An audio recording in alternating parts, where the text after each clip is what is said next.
Ideally, they would say, just like the recipe says, preparation takes this, cook time is hours. Ideally, they would declare that.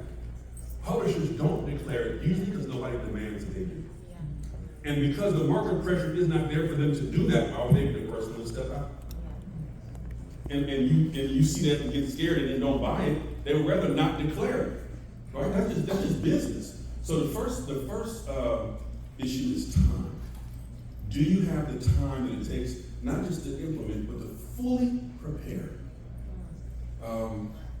That's the first thing. Then you've got the assessment structure, the formative assessments, and sometimes curriculum companies have their own assessments. Other times districts like to, have an outside provider come in or they create their own assessments, that's all. But you have to have an assessment structure. You can't just have an autopsy. You need checkups. Regular checkups. And that has to be a structured thing, not just the win. The other thing is, if something is usable or not, you will know because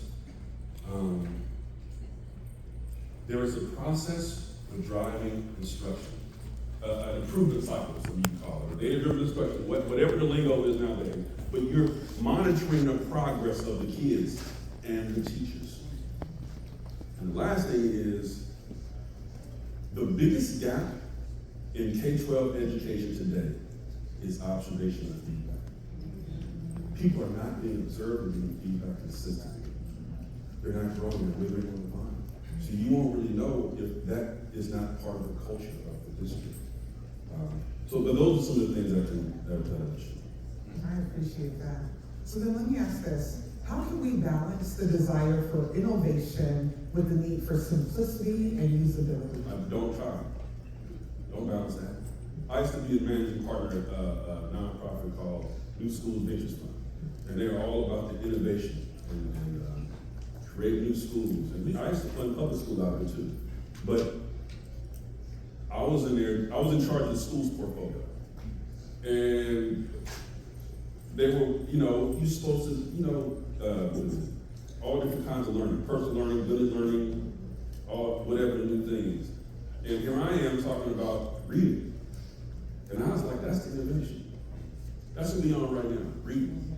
We're gonna train these teachers, we're gonna train principals, we're gonna fund graduate schools to get the act together. That's the innovation. It's like, so we had to mutually decide to part ways. That's okay. Not everybody's on that page, but I want to challenge your assumptions about innovation. Innovating for the sake of innovating doesn't help anybody.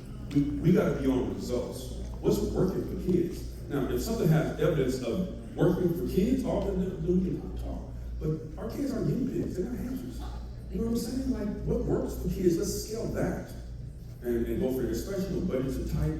Now, I know you can raise a lot of money off innovation. You can go to certain foundations or basketball teams and say, hey, we'd like to fund $20 million for the innovation fund. Okay, I understand that. Like I say, I get all that. So man, our kids are circling the drain. We got to figure out what works and master that. That's my perspective. I'm curious what you think about that. Yeah, I'm thinking what you're thinking.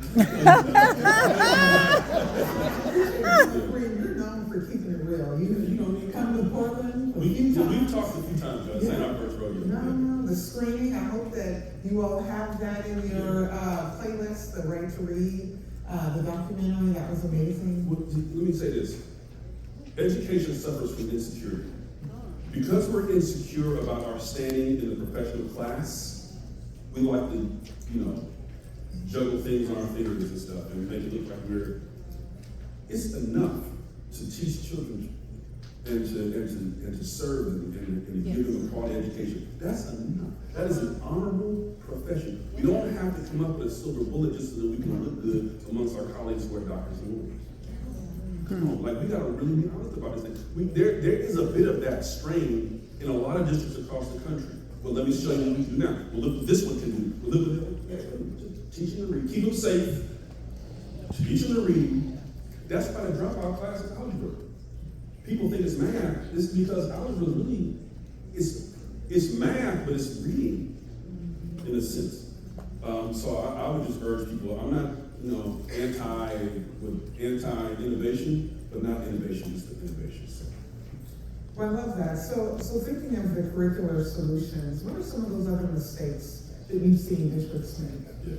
Well, first of all, that first mistake is almost, I have not seen a district overcome that first mistake.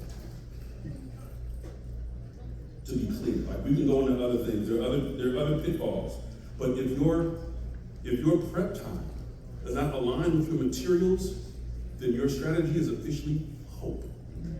You hope they go home and do it on their own. You hope that they plan for Hakeem in the back. You hope that they'll play. You hope. We can't be hungry. Hope is great, but it's not a strategy. You understand? Like we have to structurally say these systems have to line up. And it's so commonly done that we just don't even think about it. People adopt stuff, they don't even ask the question. They don't even ask the question, so much so that curriculum publishers, when I bring it up, they're like, oh, yeah, okay, that's a good point. Planning time. If I'm lying, I'm not. Oh, yeah. That's a good, oh. So that's the first thing. That's that alignment. The second thing is foundational skills.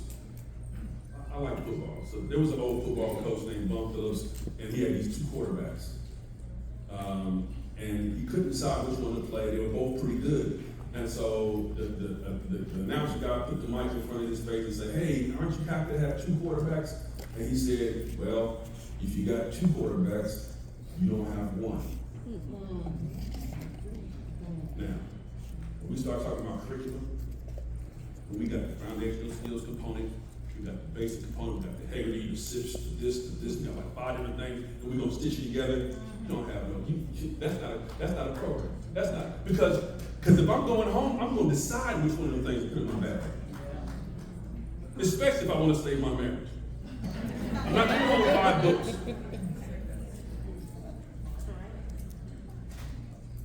I'm being honest to goodness. Right? I've got to pick and choose which one, and our kids can afford to be out there picking and choosing. There have to be certain foundational things that have to be set. So the foundational skills component should be part of the block.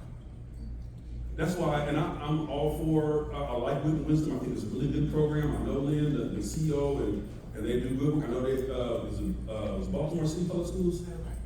Is it Baltimore City? Yeah, he's with me, and some others too. Like, and it's cool, but it's separate. So you gotta have foundations, and you have this. And when your system is in stress, now they gotta pick and choose which one they're gonna take home. They don't have to, but they are. That's just human nature. So those are some common pitfalls. Self-contained all-in-one is always best. Synthesized, simple, and that's counterintuitive. Because we think like the fancy one is the best one. It's the one that works. And it's synthesized that they can do, and what people can manage towards. So let's say you and I are, you're the principal, I'm the teacher, and I have, and you come in and you get on me because I'm not doing what I'm supposed to do, right? And you say, Kareem, why didn't you do the blah, blah, blah? My answer is, well, when am I supposed to do that? I agree with you, Dr. I'm all about equity. I'm all about inclusion and all the rest. But I just want to know when you want me to do that. Now, for some of you that are not in, if you don't have teachers that are, who will tell it like that, you can just kind of run over them. I'm not, that's an ethical thing on your part. But I'm talking about people who say, look, he says, I'm not 24, I'm 44. You understand what I'm saying? Like, this is a different season of my life. When am I supposed to do that? Now, I might do it on my own. That's on me. But if you're telling me you don't have me do that and you're not going to pay me for it, come on, man. Come on, we both grown. So, and then you want to talk about equity and make me look like a racist because I'm white. Hello? Or here's this one. Oh, Lord Jesus, help us. It's time for feedback and observation, but you're not being consistent with where you give your feedback and observation. I don't see you going to the classroom with your sorority system. Come on, somebody. Or frat down the hall. But you gonna come and talk to me when everybody in this building knows what's going on in room 15. And you want to give me feedback. Okay. Go ahead on. Go ahead on. Like that. Listen, people are too tired to play games. You gotta deal straight to the top of the deck. You gotta be consistent. Some of us, I was in a very intense environment my last principalship. So I had to visit every classroom every day or have somebody go see a classroom every day. Part of that consistency was because I don't want no problems. I'm at the copy machine, we became by the day, and we became by my day, we became by mine too. So now, after about a couple of weeks, they realize, okay, it's not just me. He's not just anti-whatever. It's anti-black, anti-white, anti-woman, anti-gay, anti. This is just his get there. You see what I mean? We have to get to the point where we have consistency, not just in instruction, but also in instructional leadership. I appreciate that.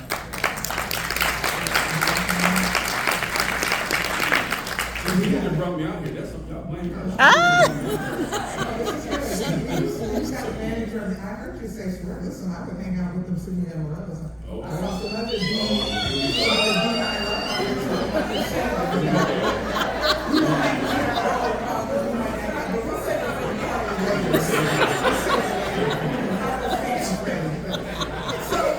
So we only got a couple more minutes. So you said curriculum must be done by regular people consistently. Yes. So let me ask this question. How can we make sure that the ask of and demands of publishers lead to programs that are usable? And what role can state departments of education and ed leaders play in influencing product development? So it's two very different questions. So the State Department is very sensitive about that last one. They don't want to be seen as playing favorites, so they won't like get involved in it. I've asked them, hey, do you want to talk to these people? They're like, no, we can't really get involved. In different states. Like that's just the way, gotta have some separation. But what they can do at the state level, put it this way, if the folks from the Mississippi Department of Education, here's my friends, Jill Hogan, Kelly Crane, all those people, formerly Dr. Wright and Dr. Burke, but now those ladies are really kind of running the shop a little bit. They would say they made a mistake.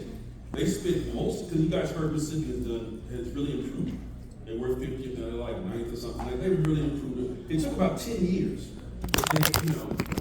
So and they came out to Oakland. I asked them to come out here. They spoke to superintendents and chief academic officers and coaches. They I love those people. That's my folks.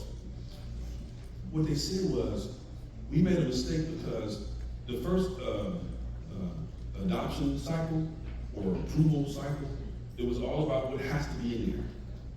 What elements should be in the curriculum. They said if they had to do it over again, they said the next time we do it, we're going to say what can't be in there.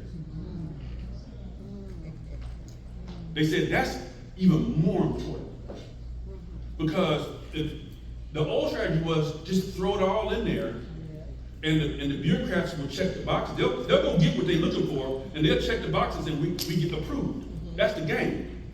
But what Mississippi Department of Ed said, no, we have because they're gonna pick the thing that they want to pick to use. It may not be tied to the science or what's in the best interest of students and teachers. You got to say if this thing is in there, you can't get on. And that's at the district level too. We're going to go through the selection process, but if it has 3 Q in it, guess what? We're not even going to consider it. That's an administrative decision that you can make. And if you're the board member, you ask that question, somehow you don't have one employee. So, Mr. or Ms. Superintendent, so is this something that you're screening things out for? So that would be one thing. What was the second part of the question? I had to go back. I had to skip from let's see. And then what role can state departments of ed and ed leaders play in influencing? That was the first one. Oh, the other one. You know what? Let's just go ahead and skip it because it says I'm going to tee you up to close. Okay. I think I felt like I was a fool. Switch the order of his response. Okay, so this is teeing you up to close it down as we're out of minutes. If there's one mindset shift you'd encourage ed leaders to make when evaluating and implementing new solutions, what would it be? One mindset shift.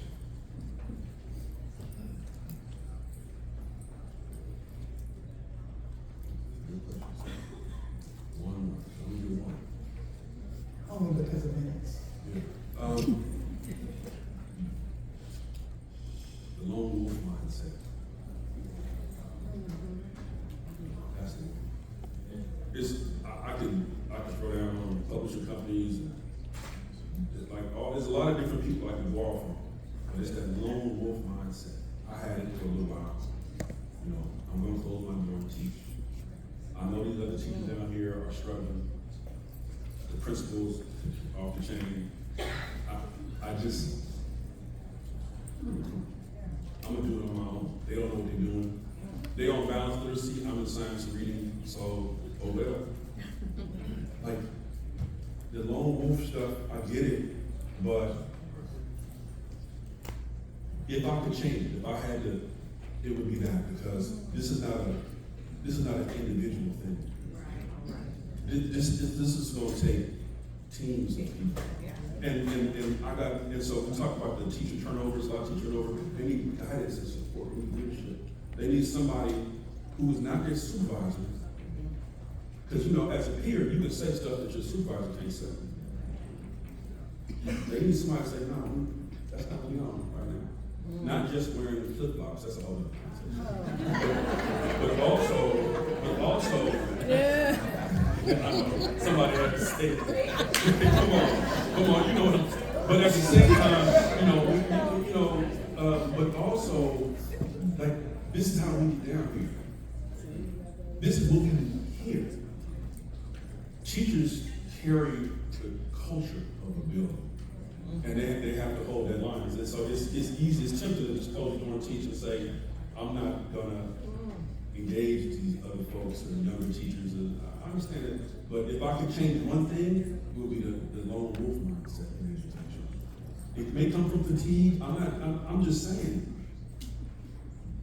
we need help. And the news flash is there's only so much help coming from other places.